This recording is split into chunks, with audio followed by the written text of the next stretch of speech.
The Dream Team, the most iconic driver in history joining the most legendary team in Formula One.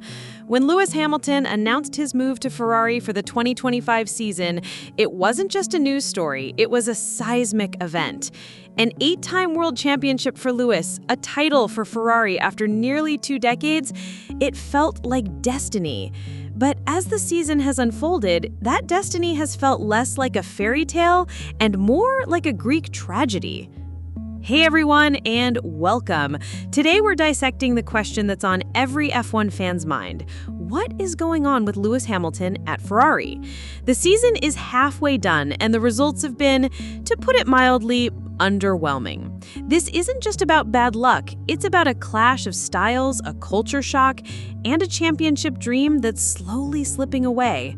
We're going to get into the nitty-gritty of why this partnership has hit so many roadblocks and whether there's any hope left for a comeback.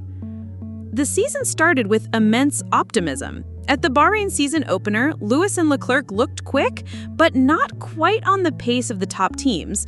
Lewis's comments were initially positive, but a pattern began to emerge.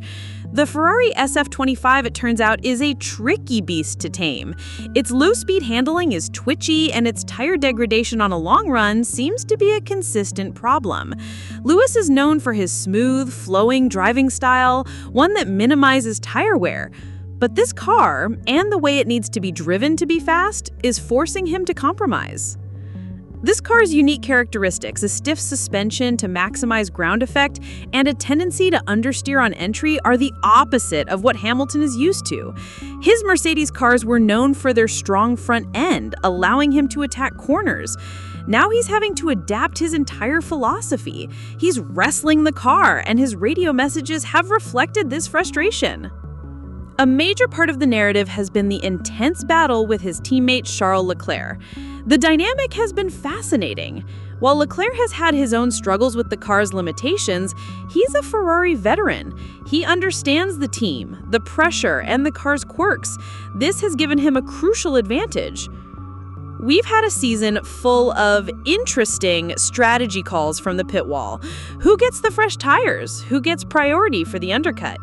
These are the moments where tensions have flared. After a race where Lewis was undercut by his teammate, his frustrated radio message was uncharacteristically pointed.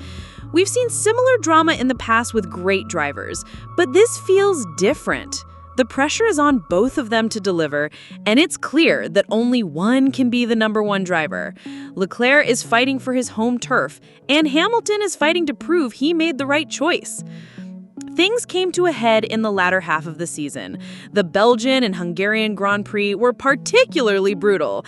After a double DSQ in China that set them back, the team was hoping for a fresh start in Europe. But it was not to be. We saw Hamilton looking defeated, his post-race interviews more despondent than ever. He spoke of the car being a massive challenge and seemed at a loss for how to extract the performance needed to compete with the likes of McLaren. This isn't just about a driver being off the pace, it's about a driver struggling to find his identity within a new team and a new car that doesn't seem to want to bend to his will. The dream of an 8th title has to be put on the back burner. The new goal for the team is simply consistency, and for Lewis, it's about finding his rhythm again. So what's next? The 2026 regulations are right around the corner, promising a completely new era of F1. This gives both Hamilton and Ferrari a reset button, a clean slate. The question is, can they use the remainder of this season to build a foundation for the future? Can they learn from their mistakes and build a car that suits Lewis's style? Or will he be forced to adapt and change his entire approach to racing? The next 18 months are crucial. Every single race, every test session, every bit of data will be a building block for the car that could define the final chapter of Lewis Hamilton's career. The fairy tale might not be happening this year, but it's not over yet. What do you think? Is this partnership doomed, or is it just a painful transition on the way to a future championship? Let us know in the comments below, and if you've enjoyed this deep dive, don't forget to hit that like button and subscribe so you don't miss our next video. Thanks for watching, and we'll see you on the next one.